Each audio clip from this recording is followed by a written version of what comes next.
C'est la légende brésilienne Romario qui a fait le tour des... Infosport Plus vous replonge dans les moments forts de l'année. Samedi 12 mars 2022, Old Trafford. 29e journée de Premier League, Manchester United, Tottenham. Cristiano Ronaldo va écrire un nouveau chapitre de sa légende dans le football. 805, 806, 807, meilleur buteur de l'histoire, tout court. Ça s'est passé en 2022. Fred, déviation subtile, Cristiano Ronaldo qui a tout le temps pour frapper et marquer un but absolument magnifique. Cristiano Ronaldo, l'insatiable. Oh, quel beau but de Ronaldo.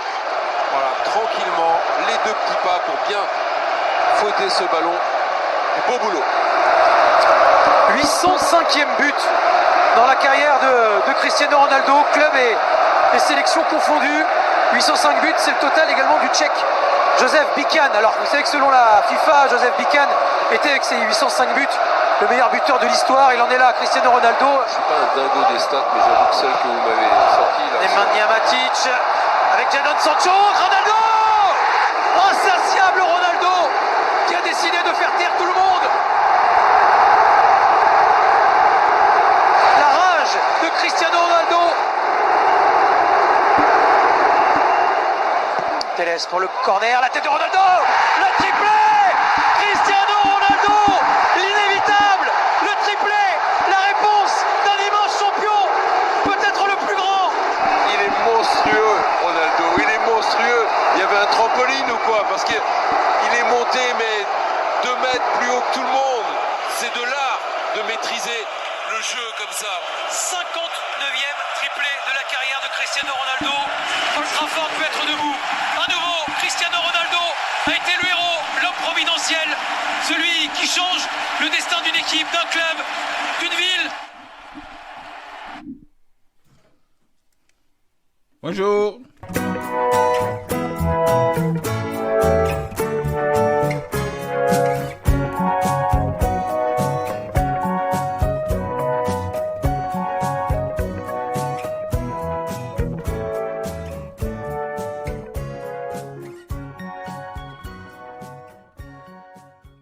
Bienvenue à tous sur Refaisons le Monde, le podcast des personnes qui abordent de façon totalement subjective et assumée les questions relatives à la société. Et aujourd'hui, nous allons parler de pourquoi je préfère Cristiano Ronaldo à Lionel Messi, pourquoi je préfère Naruto à Sasuke, pourquoi je préfère Stephen Curry à LeBron James.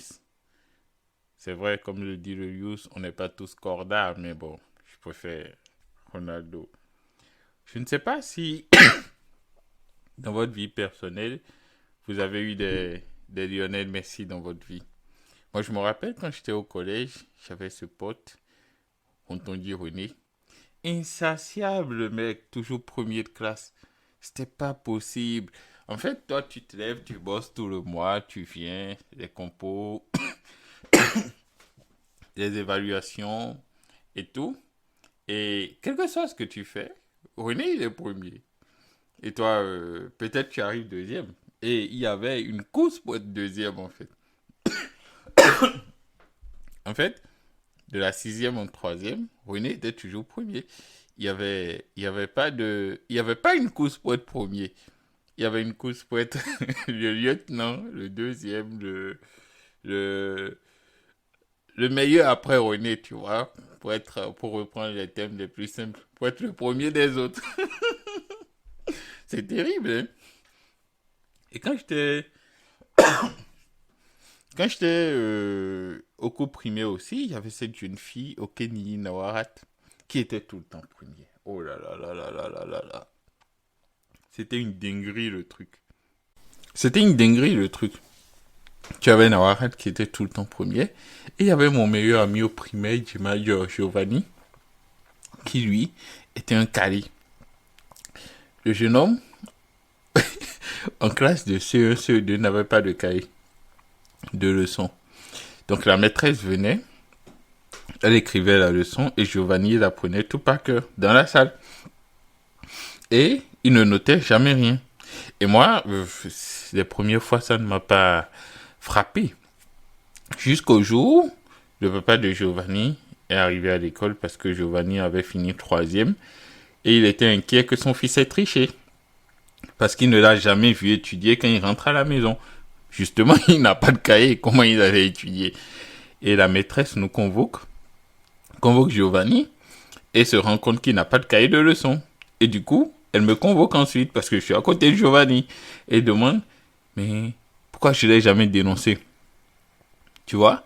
Et on punit Giovanni et on punit ensuite. Et en repartant à notre place, je demande à Giovanni, mais pourquoi tu ne notes jamais le cours? Et il me dit, j'ai tout retenu. Tu veux que je note pourquoi? Et à partir de ce jour, j'ai commencé par faire attention que Giovanni note ses leçons. Mais il n'a jamais eu besoin d'étudier. Et si je vous raconte tout ça, c'est parce que ces 2-3 personnes-là sont les Lionel Messi de ma vie à moi. Je ne sais pas si vous êtes un peu intéressé à qui est Lionel Messi. Quand je dis que je préfère CR7 à Lionel Messi, pour moi, il n'y a pas de débat. Lionel Messi est sûrement le meilleur joueur de l'histoire du football. Mais je préfère Ronaldo. Parce que Cristiano Ronaldo, avec son histoire, c'est le mec parti de rien. Oui, vous me direz que Messi est aussi parti de rien. Mais c'est le mec parti de rien qui a du talent, qui a du génie. Eux deux ont du génie, je le pense. Mais qui n'abandonne jamais. Avec Ronaldo, tu sens cette abnégation, cette volonté, ce travail acharné, cette rage de parvenir jusqu'au bout. Cette persévérance qui finit par infléchir le destin. C'est un peu comme quand tu t'intéresses à l'histoire de Ronaldo. Tu vois, il arrive à dans une famille pauvre, son père, l'histoire de son père, sa malformation cardiaque, son arrivée à Manchester, comment il grandit, comment il gagne son premier ballon d'or, il va au Real Madrid, Lionel Messi en gagne 4. Tout le monde du foot pense que en fait il n'y a pas de rivalité, c'est fini. Et tu as Cristiano Ronaldo qui arrive à égaliser à 5 ballons d'or partout, qui fait remporter 4 Ligues des Champions au Real Madrid, dont 3 d'affilée, qui est un joueur déterminant dans tous ses succès. Et moi, ce qui me passionne chez Ronaldo, c'est le fait qu'il n'abandonne jamais. Vous voyez, on parle d'un déficit de 4-1 et pourtant, il va arriver à 5 ballons d'or chacun. C'est vrai, Messi en aura 3 de plus, mais qu'est-ce que moi je veux retenir? Parce que quand je regarde Messi et Ronaldo, je m'identifie plus à Ronaldo. Je suis plein de talent, mais parmi les plus talentueux, je pense pas que je sois le meilleur. Je pense que je suis sûrement au fond de la classe. Et que je regarde les autres briller dans la lumière et je me dis, mais je peux y arriver en donnant le meilleur de moi-même. Pas un travail acharné, pas une rigueur, pas une discipline. Et je pense que toutes les choses que j'ai faites dans ma vie, que j'ai accomplies dans ma vie, c'est en ayant cette éthique de travail. Je suis un anonyme. Mais pour les plus petits succès que j'ai eus dans ma vie, toutes les fois où j'ai eu à charbonner et à réussir quelque chose, je pense que j'étais empreint de la même mentalité que Ronaldo. Le fait de se dire que I am not the best in this world. I am not the best in this place. Surely not in this area. But I can do it. Je peux le faire. Je n'ai pas besoin d'être le meilleur de la pièce, le meilleur de l'environnement, le meilleur dans mon monde. Sûrement, j'ai moins de talent que les gens qui m'entourent. Mais j'ai une chose pour moi qui est la détermination, la persévérance, l'abnégation, le refus d'abandonner, de donner tout ce qu'on veut, tout ce qu'on peut pour atteindre ses objectifs. Et je pense que c'est la plus grande force des joueurs talentueux. Il y en a eu beaucoup dans l'histoire. Il y a eu Hatem Ben Arfa, Ronaldinho, Eden Hazard, dont tout le monde était unanime pour dire qu'ils avaient un talent hors norme. On a comparé beaucoup de jeux de beaucoup de personnes à Messi. Mais on ne retiendra que Cristiano Ronaldo comme potentiel rival de Lionel Messi. Parce que Ronaldo, au-delà de tout le talent et le génie que Dieu lui a donné, il a ce travail acharné, le premier à venir à la salle de musculation, aux entraînements, le dernier à partir, les heures de travail acharné. Et je retrouve la même chose dans la Mamba mentality de Kobe Bryant, qui nous a quittés quelques années, mais il y a ce côté dépassement de soi, toujours donner le meilleur de soi.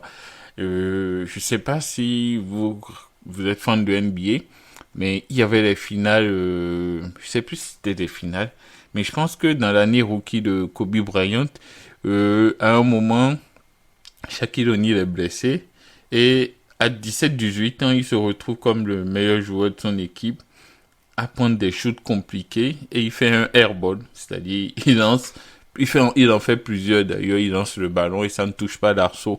Et c'est considéré comme la plus grande déception dans le monde du basket en fait. Tu peux pas faire pire quoi. Et pourtant, ce jeune homme de 17-18 ans qui se fait éliminer, il va consacrer son été à taffer à la salle.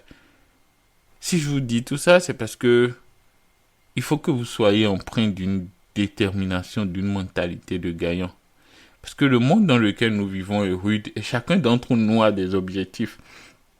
Et parfois, nous pensons que oui, j'ai essayé, ça n'a rien donné. Mais si c'est ce que tu veux vraiment, va au bout de tes rêves. Donne le meilleur de toi-même. Parce que si tu fais comme tout le monde, tu ne seras jamais quelqu'un. Si tu suis la foule, tu n'iras jamais là où personne n'est allé, puisque tu suis la foule. Je pense que c'est le moment propice en ce début d'année de nous rappeler que c'est goutte à goutte que l'eau finit par creuser la roche. La roche, elle est posée tranquille, elle est sûre de sa force. Elle se demande c'est qui ce petit minable qui me coule dessus. L'eau sait qu'elle n'a pas de force, mais chaque goutte est une âme pour elle. Et c'est à force de persévérance qu'on finit par obliger le destin. J'aime beaucoup cette expression, d'infléchir le destin. Moi, je vois le destin comme cette chose-là qui, même si elle est écrite, on peut la modifier. Je ne crois pas à la destinée, je ne crois pas en un destin. Je pense qu'on a 1001 destins qui peuvent se réaliser. Et selon celui que nous décidons, les actes que nous posons, les actions que nous menons, la détermination, la conviction avec laquelle nous les menons, nous décidons de quel destin va se réaliser ou pas.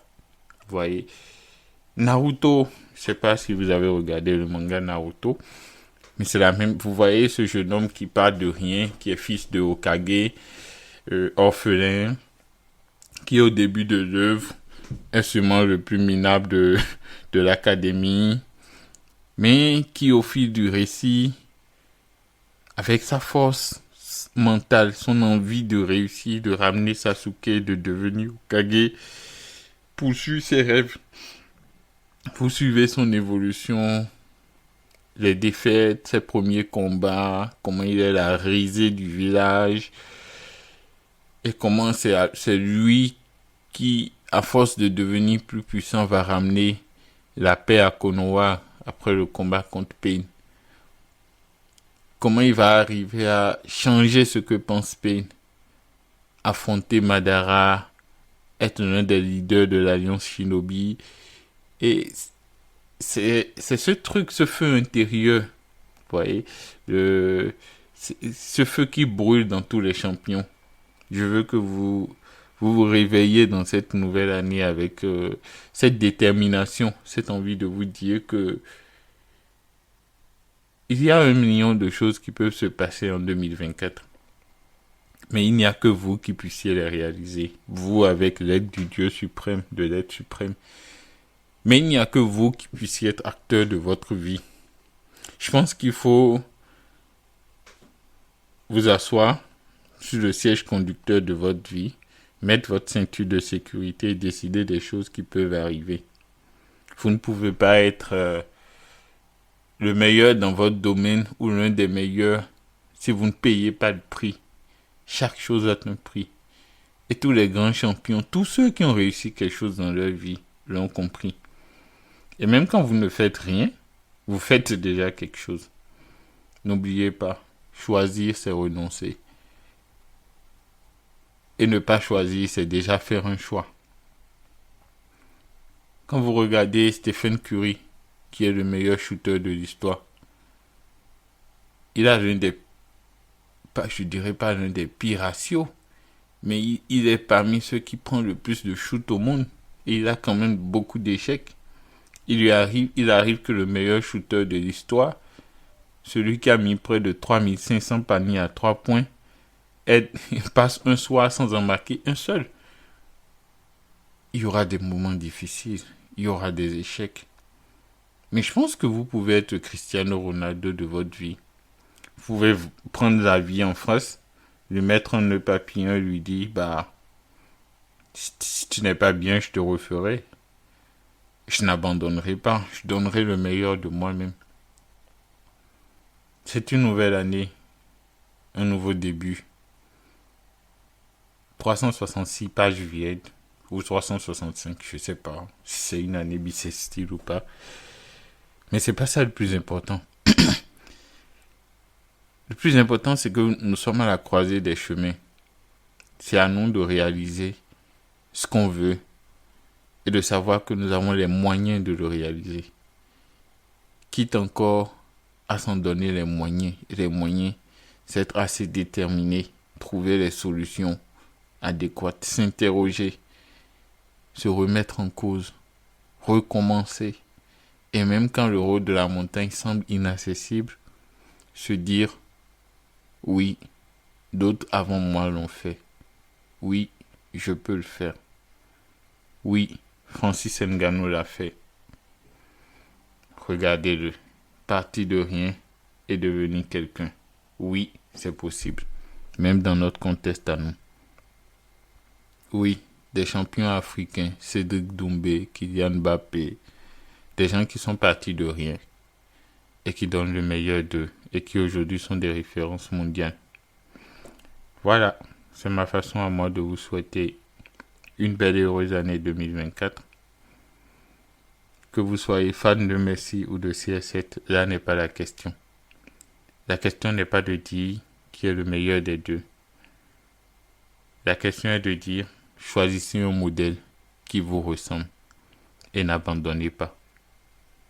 Moi, j'ai choisi Ronaldo parce qu'il m'inspire par sa détermination, par sa persévérance. Mais je reste quand même subjugué par les exploits de Lionel Messi. Sûrement, Messi est le meilleur de l'histoire, mais celui qui m'inspire le plus, celui à qui je ressemble par mes caractéristiques, celui qui raconte une histoire qui suscite en moi de l'émoi, c'est Ronaldo. Je vous souhaite d'être heureux cette année, d'avoir de la santé et une furieuse envie de tout croquer. Vos rêves sont à votre portée. Encore faille-t-il les mériter. Encore faille-t-il travailler pour. Allez, ne cessez pas de refaire le monde et partagez ce podcast à 3 personnes de votre entourage, qu'ils partageront à 3 personnes de leur entourage, qu'ils enverront à 3 personnes de leur entourage et ainsi de suite, comme le dit Yous. N'oubliez pas de liker, de vous abonner. Si ça vous intéresse également, vous pouvez nous proposer dans l'espace commentaire des sujets que vous souhaitez que nous abordions au cours de cette année. Nous sommes en train d'écrire la programmation des différents épisodes et puis voilà. Heureuse année!